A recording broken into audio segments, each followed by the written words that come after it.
dear students. It is a matter of great pride and honor to deliver the Centennial Memorial Lecture commemorating the life and legacy of former Chief Justice of India, Justice E.S. Venkataramiah, ESV. I'm overawed, overwhelmed by the weight of the occasion, the presence of this galaxy of intellectuals, and above all, the erudite judge in whose memory the series is instituted.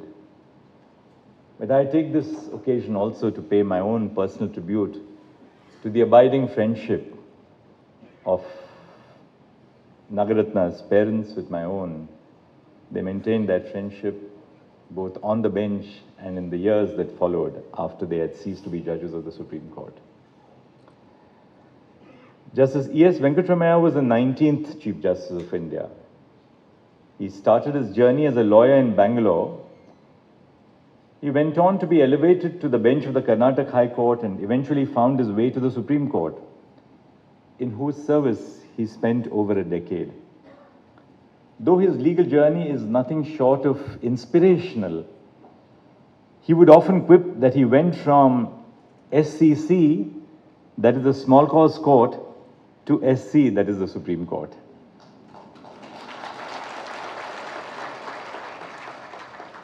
But anyone who knew him and his work would attest that he was a teacher and an academic before being a lawyer or a judge. His practice of the law was always accompanied by his academic endeavors. In the Supreme Court of the 1980s, among the distinguished judges who comprised the bench, there was then, as there is now as well, a great sense of camaraderie among the judges. Judges are popularly nicknamed by colleagues on the bench. There were two who had this nickname in those days. I will disclose the identity of one but not of the other. One of those judges was nicknamed Lord Wilberforce. The other was nicknamed Swamiji by my father. And as you've probably guessed, Swamiji was nicknamed as Swamiji because of his great erudition in Sanskrit and spirituality, and that was Justice Venkataramiah.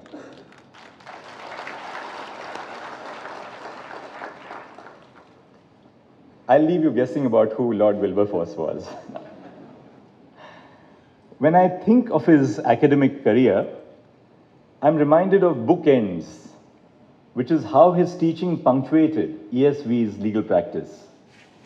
He started teaching law in 1945, at the same time as he enrolled at the bar, and was actively engaged in teaching law at various law colleges throughout his career. After hanging his robes as a judge, he was appointed the M.K. Nambiar Chair for Constitutional Law here at NLSIU. Teaching the law in many ways was his first and last love. Naturally then, the many landmark judgments that he authored are impressed upon by his profound body of academic work, touching upon a wide range of issues such as human rights, freedom of the press, federalism, and citizenship. In his judicial writings, we see an empath, an environmentalist, and a champion of free speech. He was a fierce defender of judicial independence in S.P. Gupta versus Union of India in 1981. We saw in him a champion of freedom of the press in Indian Express newspapers versus Union of India in 1985, where he balanced the freedom of press with the taxing powers of the state, writing that as long as the court sits, newspaper men need not have the fear of their freedom being curtailed by unconstitutional means. In M.C. Mehta versus Union of India in 1988, he separated the financial capacity of the tanneries discharging effluents into the Ganga from their obligations towards the environment. He held it was not merely a directive principle of state policy under Article 48A of the Constitution to protect and improve the environment, but a fundamental duty of the central government to, quote, as I say, direct all educational institutions to teach at least 1 hour a week lessons relating to the protection and improvement of the natural environment, including the forests, the lakes, the rivers, and wildlife in the first 10 classes. As many of you would know, he was writing this judgment when the environment law in the country was still in its early stages. He was thinking way ahead of his times for the environment and also for the future generation of the country. Justice Benjamin Cardozo, a former US Supreme Court judge and scholar, wrote that it is a judge's inevitable duty to decide based on their experience, study, and reflection. In Justice Venkataramiah, we find an exemplar judge who just did that. A perfect blend of pedagogical and judicial acumen, Justice Venkataramiah's two worlds often collided. As his juniors in the profession and also as citizens of this country, we have had the distinct benefit of insight into his wonderful mind and his musings through his judgments and his published works. Therefore, before I begin, I must thank my very fond sister Nagu for having given me this great honor to be here.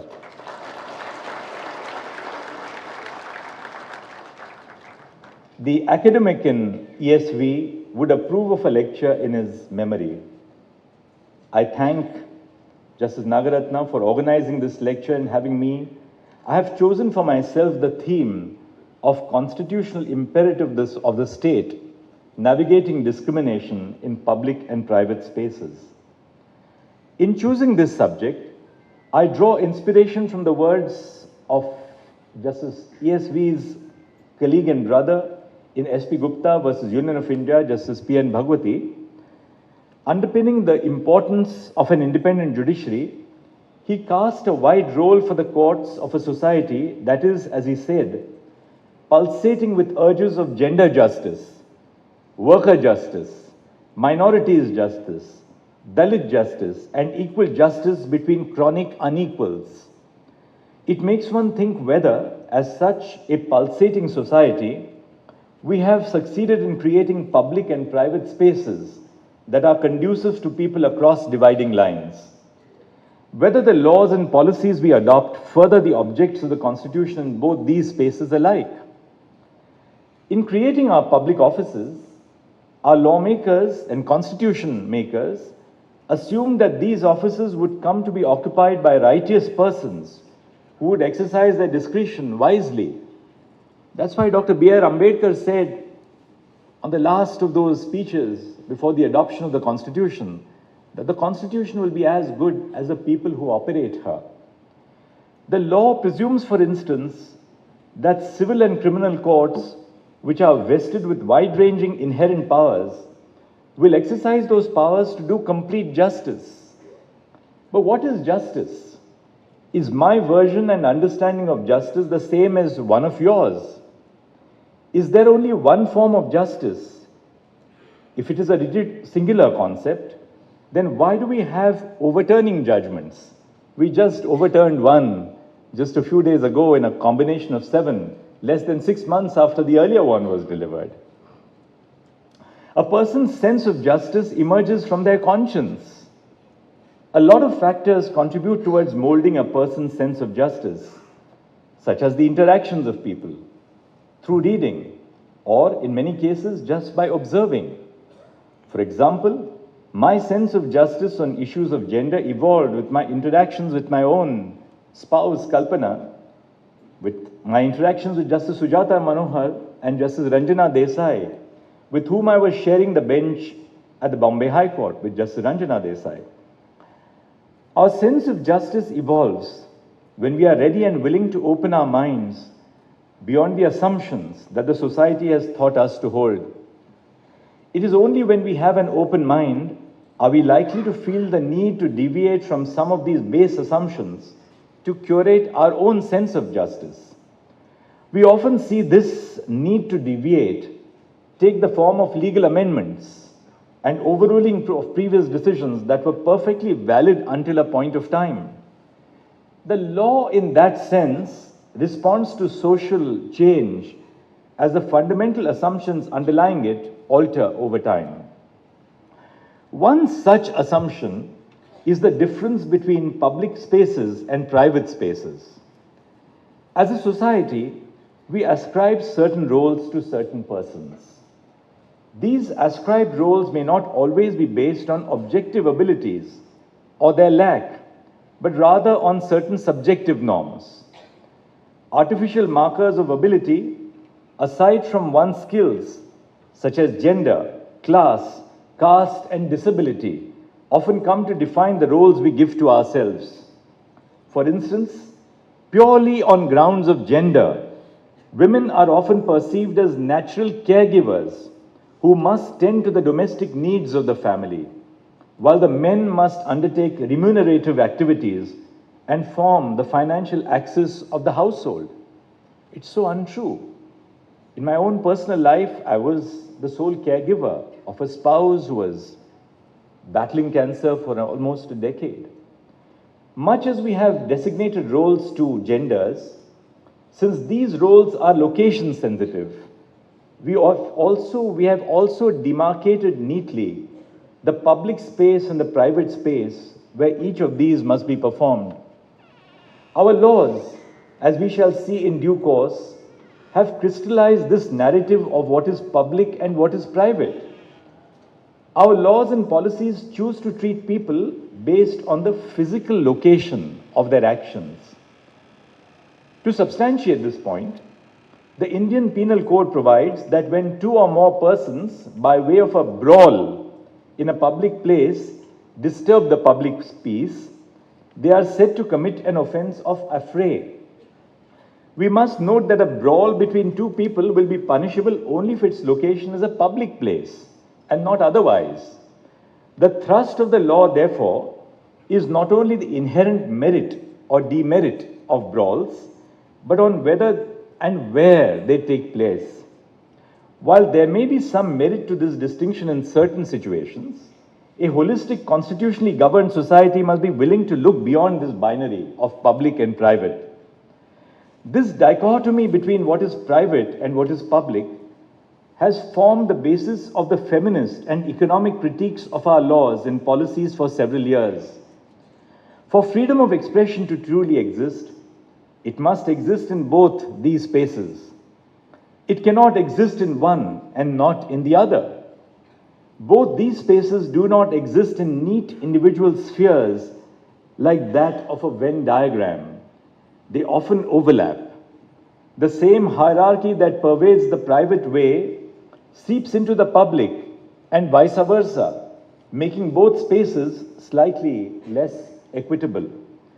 There is therefore a need to look beyond this binary of what is public and what is private and search for the grievances that underlie both these spheres. For instance, the household, which is understood as a private space, is a site of economic activity by a homemaker who is not remunerated for it. Similarly, in public spaces, women are consigned to distinctively feminine, service-oriented, and often sexualized occupations. Thus, both sides involve rights and their infringement. However, if the law chooses that it will interfere only in the latter, namely the public spaces, perhaps because of its visibility, the law would be unjust. The framers of our Constitution did not envisage such a geographical application of the law. There is increased percolation between those two locations whose oppressive biases and prejudices have transcended the boundary between the public and the private. Therefore, fixating on the public-private rather than identifying both of their common problems furthers stereotypes about gender, ableism, and many such identities.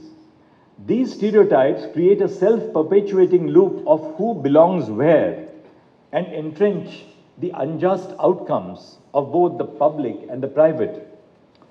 Having said that, I believe that this public-private paradigm and its underlying assumptions could serve as a framework for examining our institutions to some extent. This is in a way a furtherance of the critique of this divide. As the division between the two spaces evaporates, we must examine our preparedness to secure the rights of our people in this new realm, which is neither wholly public nor wholly private. With technology virtually ending the spatial constraints we must examine how our laws and institutions can overcome the limitations of both public and private spaces. Our laws and procedures must expand beyond this binary and identify the oppression and the oppressed wherever they may be. Even beyond that, we must ask ourselves what happens when the conventional public and private spaces are inhabited by those not stereotypically associated with them, in situations that are uncharacteristic of that geography. When a private home is a site of employment for a house help, does the law protect their economic and personal rights as much as it does the rights of a corporate office employee? The purpose of the law would have to be extended to safeguard the interests of the conventional and the unconventional participants of both these situations. Let me, in the first part of my presentation this morning, deal with gender discrimination from the perspective of this public and private divide. Between an individual and a state lies a whole litany of institutions that mediate and define the individual's existence with respect to the state and in of themselves. Institutions of the family, marriage, religious institutions, educational institutions, healthcare organizations, and non-governmental organizations form a part of the relationship that we have with our governments, with our courts, and with each other. These institutions also influence our access to resources and opportunities alongside social markers of identity such as gender. For instance, a 2018 report on women in prisons by the Ministry of Women and Child Development found that abandonment of women inmates by the members of their families is a frequent phenomenon. These women are left on their own to lead a solitary legal battle. The reasons could be social stigma and financial constraints to pursue legal remedies, or the general dispensability of the individual to the continuance of the family itself. The inherent merits of our laws and our legal aid aside, the institution of family is critical to the inmate's ability to access the law for herself. Without such support, she may eventually be able to find her way to the courts on the strength of legal aid, and the void created by one institution of the family may eventually be filled in the form of legal assistance. But the woman stands on shakier and uncertain grounds until that happens. Such is the influence of these institutions that they not only mediate a person's ability to access the law, but also sometimes prevail over the legal rights of the individuals themselves.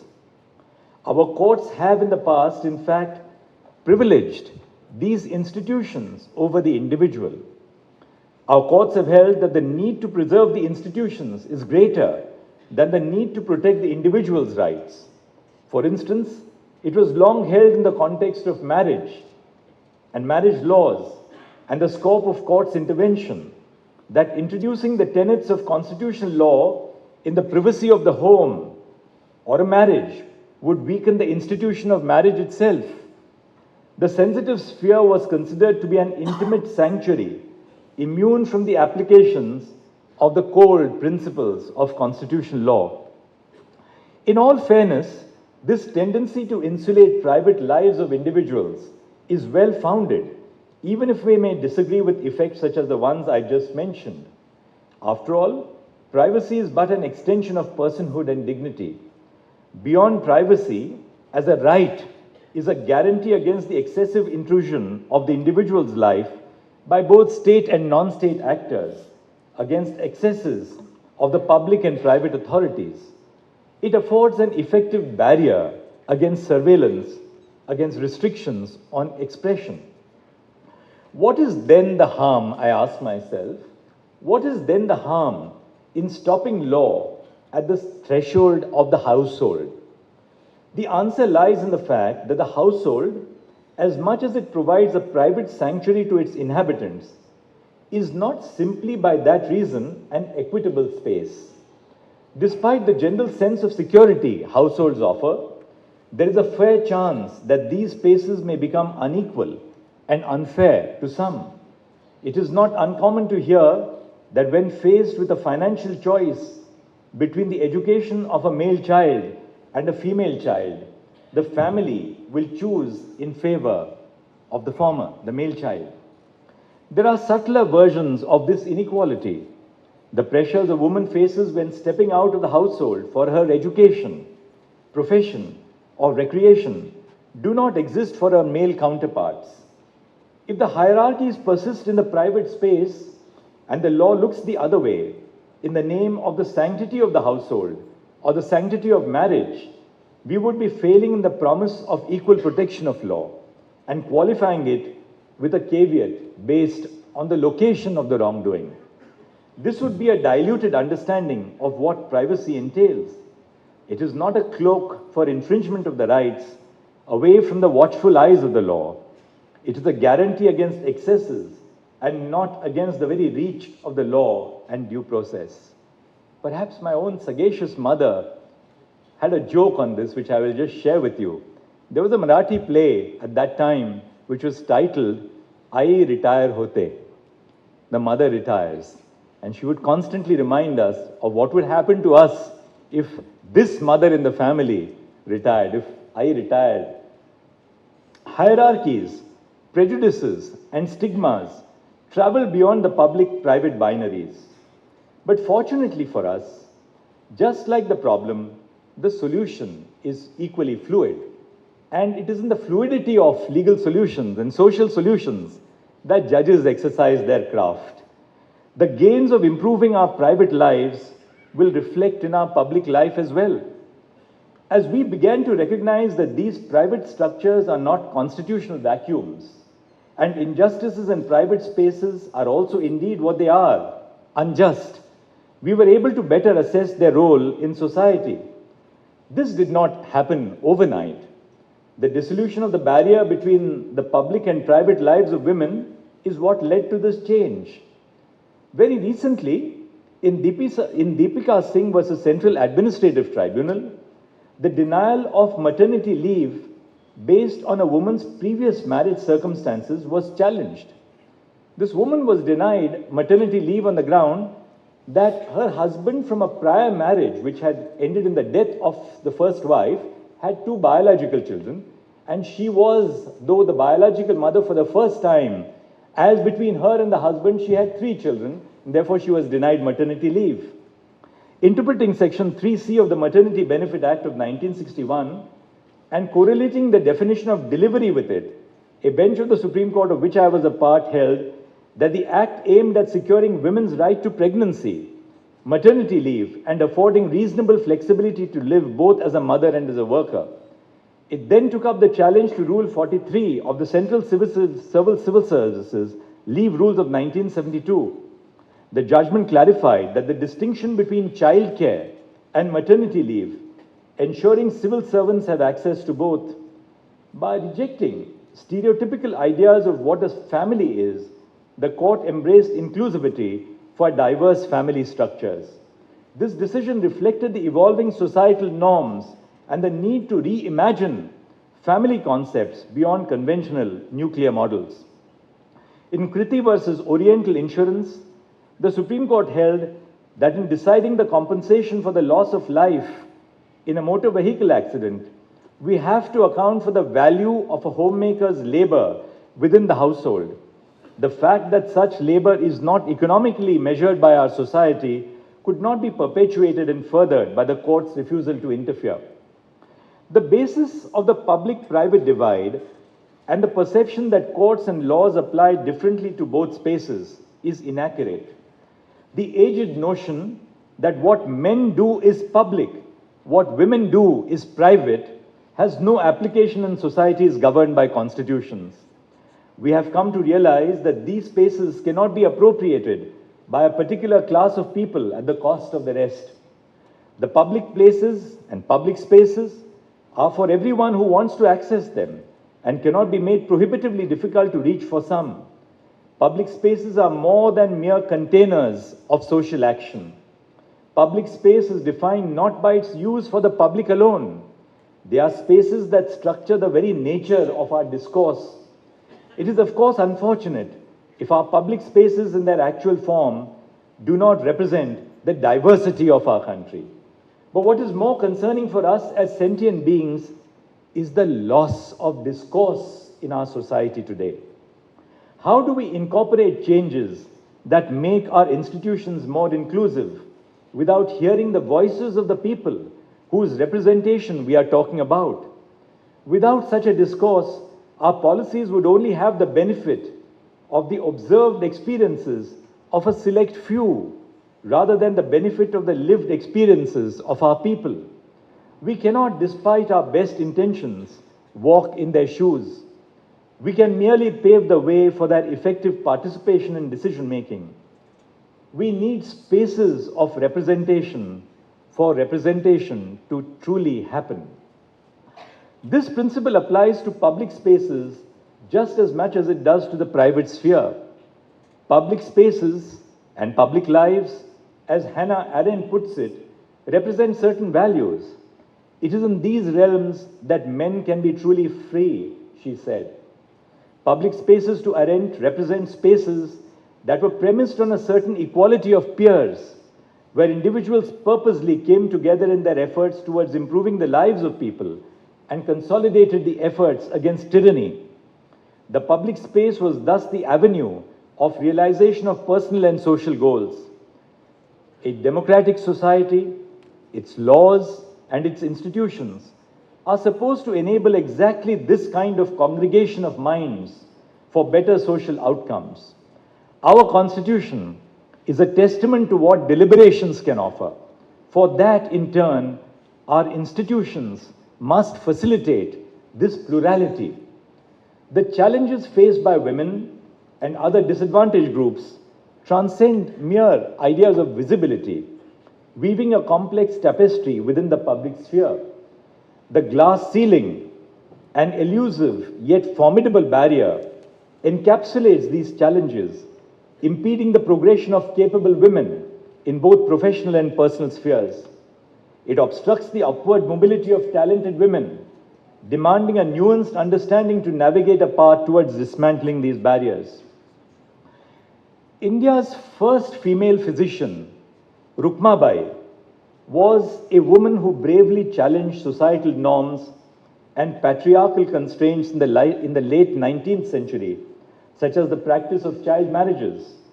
She became a symbol of resistance against regressive practices, setting a precedent for women to defy societal expectations and pursue their aspirations. The fact that she was herself married at the age of 19 did not stop her from championing the cause of other women who faced a similar destiny. Her efforts eventually led to the enactment of the Age of Consent Act of 1891. This is not the story of Indian women alone. The movie Hidden Figures provides a resonating example. I just watched the movie on a flight recently back to India from the US. And this movie provides an example how this is reflected on a global scale and affects all individuals. This cinematic piece provides a compelling portrayal of Katherine Johnson, an African-American mathematician, and her colleagues who played pivotal roles in NASA's space missions. In a poignant scene, Katherine confronts racial and gender biases as she asserts her expertise to calculate trajectories of space flight. This moment lays bare the systemic hurdles women of color face in professional arenas, showcasing the resilience required to break through the glass ceiling. The echoes of Katherine's struggles resonate with the pervasive nature of the gender discrimination faced by women in various spheres of our life. The challenges depicted are not confined to the realms of fiction or movies. They mirror the battles faced by women in the public sphere. Delving into legal precedents further emphasizes the persistent nature of gender discrimination, unraveling a narrative that extends beyond the boundaries of the film set. For instance, in Anuj Garg versus Union of India, the constitutional validity of the provision of the Punjab Excise Act restricting the employment of women in establishments serving intoxicating substances was challenged. The court observed that the provision, being a pre-constitutional law, needed review given changed societal conditions. It struck down the provision asserting that it perpetuated sexual differences and restricted a citizen's right to be considered for employment, which struck down the discriminatory bylaws of the Cine Costume Makeup Artists and Hairdressers Association of Mumbai. These legal vignettes not only spotlight the intricacies of gender discrimination, but also underscore the adaptability of legal frameworks in addressing contemporary challenges. Courtroom battles in cases like Deepika Singh reveal the dynamic nature of the law and its capability of responding to evolving societal norms. These legal victories serve as beacons, illuminating the path towards a just and more equitable society. The transformative impact of legal intervention against gender-based discrimination is evident, heralding a new era of consciousness and accountability in our society. However, as we celebrate these victories, the quest for true equity still persists. Despite legal victories and societal movements, subtle forms of bias and discrimination persist. For instance, workplace discrimination, microaggressions, and unequal opportunities continue to undermine the principle of equality. Another persistent challenge lurks behind the gender pay gap. This issue is particularly pronounced for Indian women, especially those belonging to marginalized communities. Despite their significant contributions to various professional spheres, women continue to face disparities in remuneration compared to their male counterparts. Nobel laureate Claudia Goldin, in her research, has actively reflected that women are vastly underrepresented in the global labor market, and when they work, they earn less than men. The disconcerting reality of the gender pay gap in India illuminates a complex interplay of factors, including societal norms, cultural expectations, and systemic unconscious biases. The pay gap widens as it intersects with other forms of discrimination, amplifying challenges for women who navigate both gender and racial biases. This is a stark reminder that achieving true equity requires more than legal provisions. It demands ongoing advocacy and systemic changes to dismantle entrenched biases and ensure equal opportunities for all. Efforts to bridge the gender pay gap must address intersectional discrimination faced by Indian women. Advocacy should encompass not only gender-sensitive policies, but also initiatives that recognize and rectify the unique challenges faced by women from diverse backgrounds. In the second part of my presentation this morning, let me dwell on disability rights. I would like to speak about the public-private divide in the realm of disability rights. Disability often becomes a barrier, denying individuals access to public opportunities due to societal biases, perceiving disability as a limitation. Even when given a chance, essential accommodations might be missing, like offering a job to a person with a disability, but lacking necessary workplace tools or infrastructure, hindering their success firsthand. Moreover, individuals with disabilities often encounter doubts about their capabilities after receiving opportunities as a result of ingrained ableism. I remember my former law clerk, a Rhodes Scholar, who is visually impaired, telling me that they face skepticism, especially in a job interview for tech-driven roles. This limits their growth due to biased assumptions about their disabilities. The judiciary in the state of Karnataka is among the highest number of employers of persons with disabilities, particularly in their staff.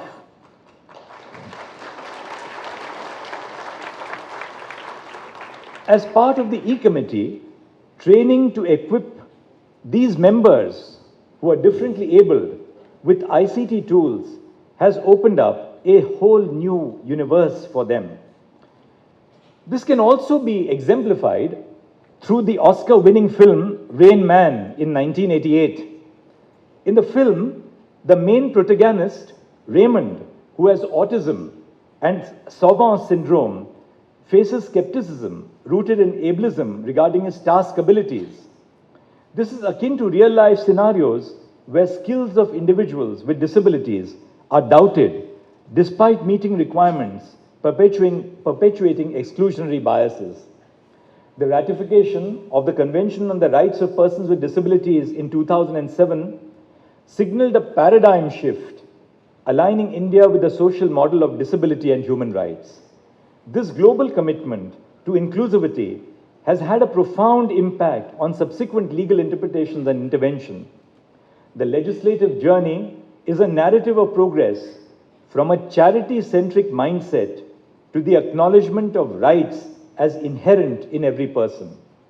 Post the ratification of the Convention, Indian courts creatively embraced principles emphasizing non-discrimination, reasonable accommodation, and affirmative action while deciding issues which concern disability rights.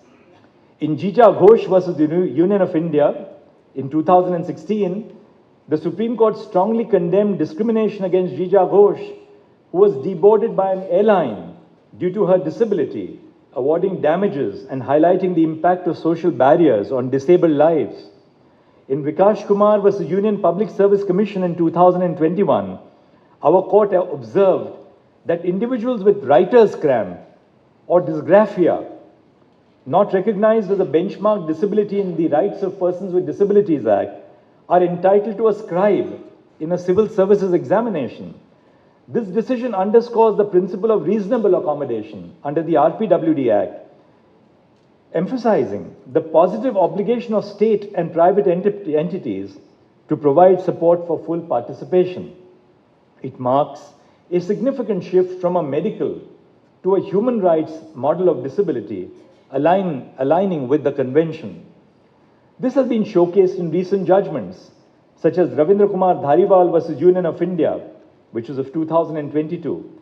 In this case, the Supreme Court revitalized Article 14 by invoking inclusive equality and reasonable accommodation. It addressed whether disciplining a Central Reserve Police Force assistant commandant who developed a mental disability during employment was discriminatory. The court emphasized the importance of dignity and equality under Section 3 of the RPWD Act, highlighting the state's positive obligation to fulfill the rights of persons with disability. Section 20 expands the obligation to provide reasonable accommodation, leading the court to conclude that the scope of this obligation has significantly broadened. Cases like Akanksha Singh versus the High Court of Delhi also highlight a commitment to accessibility, expanding the scope of disability under the Rights of Persons with Disabilities Act in 2016. Courts, in cases such as these, rejected categorizing bipolar disorder as a sign of incapacity, emphasizing the capabilities of individuals with mental health conditions. Courts have also recognized and enforced the principle of accessibility, directing the University Grants Commission to establish accessibility guidelines for higher educational institutions. The judiciary, while recognizing intersectionality of gender and disability, has recognized the vulnerability of disabled women, emphasizing the potential for indirect discrimination they may face. Recent cases serve as illustrations of the judiciary's evolving role, not only in recognizing individual rights, but in addressing intricate intersections of disability with gender and mental health, further enriching the discourse on equality. This underscores that disability is nuanced. It's an individualized concept shaped by factors like mental impairment and personal circumstances, rejecting a one-size-fits-all approach. The legal framework emphasizes the need to avoid stigmatization and discrimination against individuals with mental health issues or disability, recognizing the impact on their sense of disability. This imperative aligns with the concept of universal design, which embodies the essence of inclusivity by advocating for spaces that embrace and accommodate everyone irrespective of ability. An architectural access audit has recently been conducted by the Supreme Court's Committee on Accessibility of the premises under the able guidance of my very distinguished colleague, Justice Ravindra Bhatt, who is fortunately present in the audience. Such audits play a crucial role in evaluating the accessibility of buildings and public spaces. These audits identify barriers and recommend modifications, ensuring that spaces go beyond legal compliance to demonstrate a commitment to human rights, social responsibility, and fostering inclusivity and diversity. The Supreme Court Committee on Accessibility's meticulous approach in its report, Auditing the Supreme Court's Facilities, provides invaluable insights into the existing challenges. From physical accessibility issues like the absence of wheelchair-friendly amenities to functional challenges such as the lack of sign language interpreters, the report paints a comprehensive picture of the challenges to accessibility and inclusion. The identification of gaps in physical and functional accessibility is not merely an exercise in critique, but a strategic move towards an inclusive reform. The report's recommendations ranging from introducing accessible route maps, to overhauling restrooms for better accessibility showcases a commitment to tangible solutions. We are currently on the path to adopting the suggestions outlined in the report by Justice Bhatt, which seeks to comprehensively address concerns about accessibility and inclusivity within the legal system. This involves physical improvements such as accessible routes, designated parking, along with the establishment of dedicated sections, mediation protocols, and enhanced facilities like accessible restrooms and lactation rooms. Cases involving individuals with HIV are prioritized, and de-identification measures during legal proceedings have been implemented. Additionally, we use technology with tailored online resources for persons with disabilities, highlighting the importance of inclusive digital spaces. Therefore, universal design, as both a concept and a practical approach, becomes a tool to break the cycle highlighted in Anuj Garg. It is not just about addressing existing barriers, but ensuring that the design of our spaces inherently considers the diverse needs of all our individuals. The recognition of the role of technology aligns with the principles of universal design, extending the reach of inclusiveness beyond physical spaces to the virtual realm. The role of technology in shaping inclusive spaces extends beyond just convenience. It becomes a democratizing force, ensuring that access to information and legal processes is no longer a privilege, but a right. The Supreme Court's E-Committee has in its initiatives underscored just this, emphasizing the need to make filings accessible to lawyers with visual impairment, ensuring proper placement of stamps and watermarks to promote accessibility through assistive technology, and making CAPTCHAs on the Supreme Court and High Court websites accessible. Recently, the Supreme Court has begun providing sign language interpretation for lawyers with hearing impairments. This was demonstrated in a recent case where a hearing impaired advocate, Ms. Sara Suni, was allowed to argue virtually with the assistance of a sign language interpreter in our court.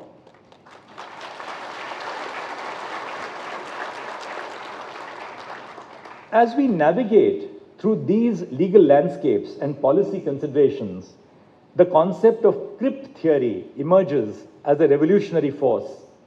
Crypt theory, born within the realm of disability studies, stands as a powerful tool to explore the experiences of individuals with disability, acknowledging the historical exclusion and social barriers which they face.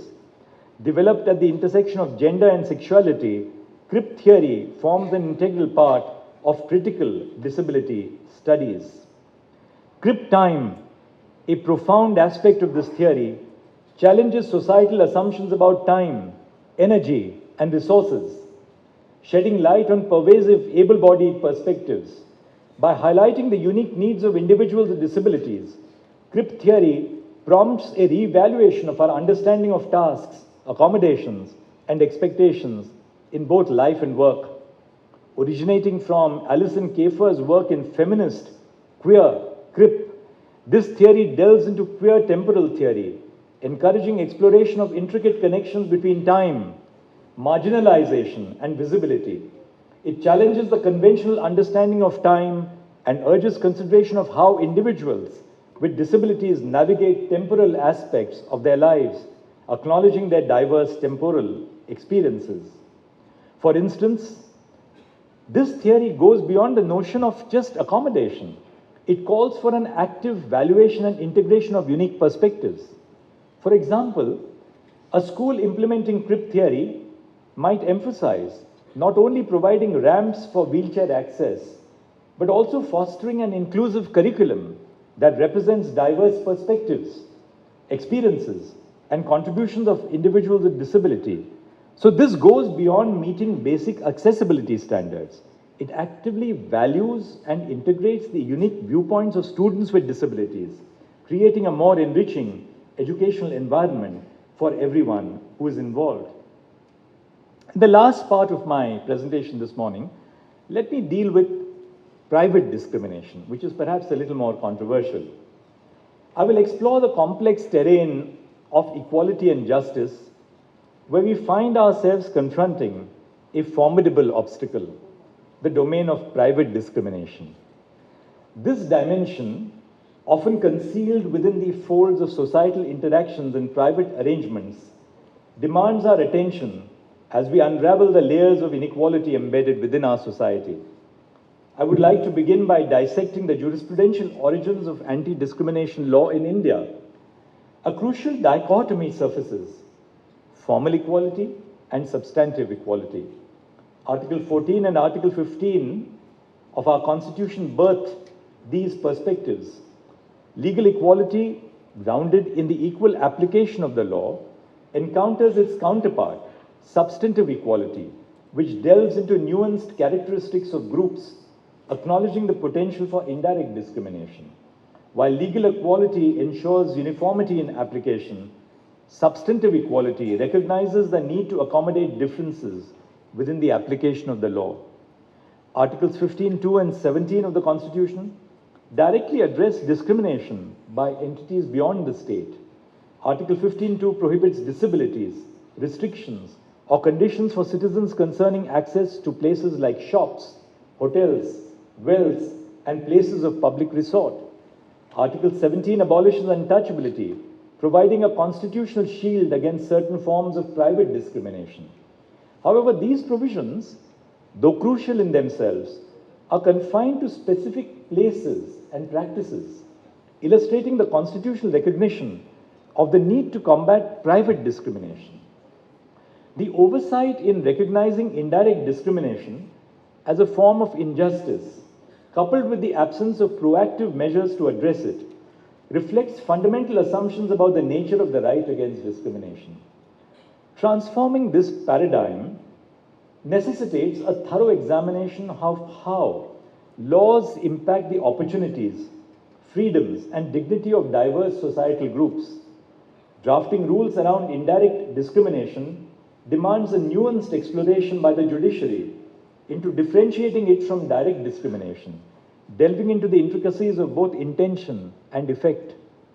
This intricate interplay between intention of the law and its effect, as illustrated by the Supreme Court, compels a holistic reassessment of the foundations of the right against discrimination.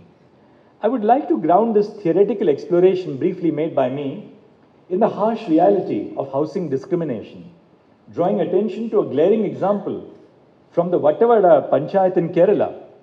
Here, members of the Chakalinian community, identified as Dalits, experienced the egregious denial of entry into local barber shops.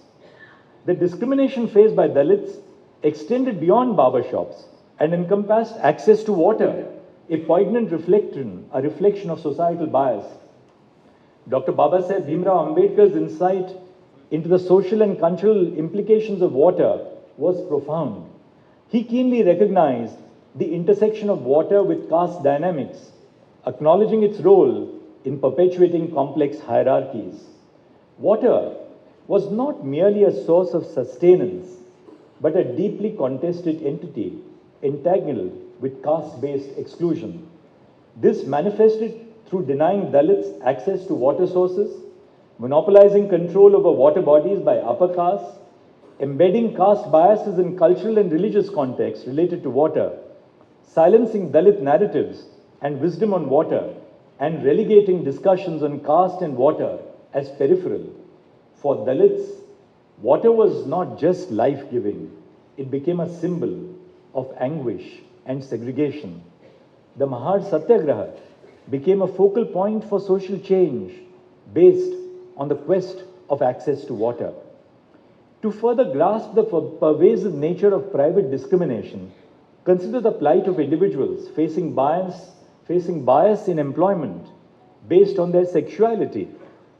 This is not a hypothetical scenario. It is a harsh reality faced by many individuals, shedding light on the urgency of dismantling discriminatory practices deeply ingrained in private spheres. Moreover, another example came to my attention when one of my young law clerks recently showed me an Instagram reel depicting the entrepreneurial journey of a determined young woman. Despite her innovative business ideas and evident merit, the reel revealed the systemic discrimination she faced in securing funding. Investors, influenced by gender bias, dismissively overlooked her proposals, exemplifying the pervasive challenges women encounter in entrepreneurship. Her resilience in the face of these discriminatory barriers served as a powerful testament to the urgent need for challenging and transforming biased norms within private spheres. These experiences collectively underscore the imperative of dismantling discriminatory practices and fostering inclusiveness within the private spheres of our society. The Supreme Court's decision in Zoroastrian Cooperative Housing Society Limited versus District Registrar Cooperative Societies in 2005 comes to mind when we talk about discriminatory practices in the housing sphere.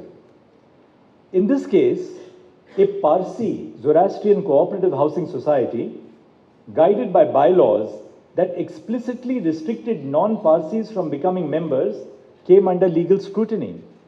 The society contended that it was a Parsi Zoroastrian association, exercising its rights under Article 19(1)(c), which guarantees the freedom to form associations, and argued that this right allowed them to exclude membership on the basis of religion.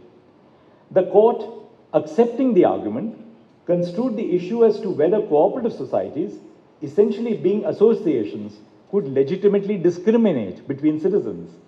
The Supreme Court concluded that they could discriminate.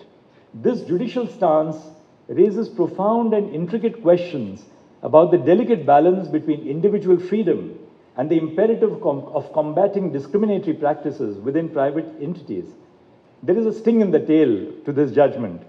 This judgment overruled sub silentio, a decision rendered by me as a single judge of the Bombay High Court, where a cooperative housing society I held could not discrimination on the basis of caste or community. The sting in the tail was that my judgment as a single judge of the Bombay High Court was reported in Scale, which is exclusively devoted to printing Supreme Court judgments. Well, I got the report in Scale, but we lost the wider battle to the Supreme Court. And as they say, the Supreme Court is not right, is not final because it is right. It is right because it is final. I guess somebody would say that about some of my judgments later on, I guess. The judgment in the Indian Medical Association versus Union of India, likewise in 2011, has expanded the scope of constitutional protection against horizontal discrimination. By incorporating educational institutions within the meaning of shops under Article 15(2), our court has ensured fundamental rights protection for anyone facing discrimination in such establishments. This marks a constitutional response to horizontal discrimination, providing a potent tool for challenging exclusionary private covenants. This renewed interpretation calls for an exploration of other services considered public in the relevant sense, opening avenues for challenging discriminatory practices across diverse sectors. And the last 2 minutes, may I just wrap it all up by having a section which I have titled, Crafting an Inclusion of Tomorrow.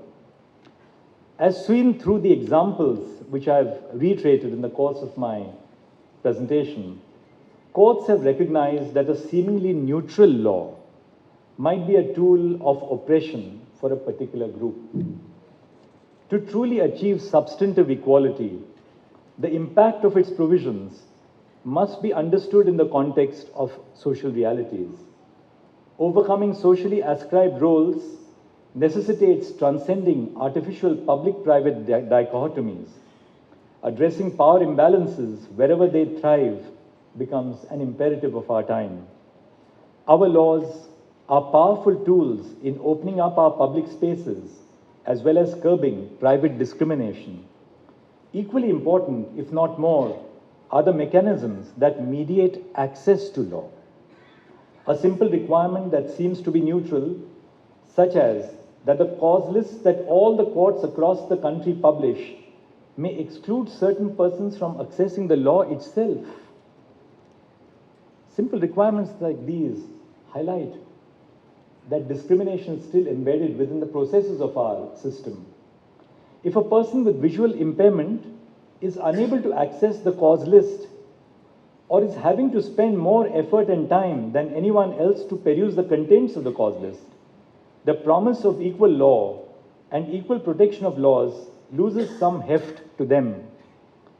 Recently, in 2023, the Supreme Court State of the Judiciary report indicates that only 30.4% of district court complexes have separate washrooms for persons with disabilities, and other infrastructural support such as tactile paving and wheelchairs are available in less than 30% of our court complexes. In preparing for their day in court, rather than sharpening their arguments and submissions, a lawyer or litigant is forced to account for parking arrangements and spot washroom facilities outside the court complex. Likewise, how many of our courtrooms have restrooms for women with sanitary napkin dispensers? Do we have to compel women to leave the spaces of our courtrooms to access a sanitary napkin dispenser? Is the burden not on us to cure this situation? They have access to the law and also the court, but the hurdles placed in their way will qualify the ability to actually benefit from the access which we have provided to them. This immediately places them at a disadvantage compared to those who could spend more time with their files. Inadvertently, then, we are telling our lawyers and litigants that it is not the law's concern to intercede between such hidden forms of discrimination. To truly overcome stereotypical roles, the law and policy should transcend the public-private dichotomy and address power imbalances regardless of their location. This requires a comprehensive approach that considers societal context, historical perspectives, and the jurisprudence of discrimination law. By doing so, we pave the way for a society where equality is not mere a slogan, but a lived reality for all our members. The legal landscape must evolve, weaving a tapestry that accommodates differences, eradicates biases, and ensures substantive equality. Let us then, in our tribute to Justice ESV, as legal practitioners, scholars, and advocates, pledge to be architects of change, contributing to a tomorrow where the rights of every citizen, regardless of ability or background, are not just protected but celebrated, and excesses, regardless of the location, are interfered with. Thank you. Namaskar.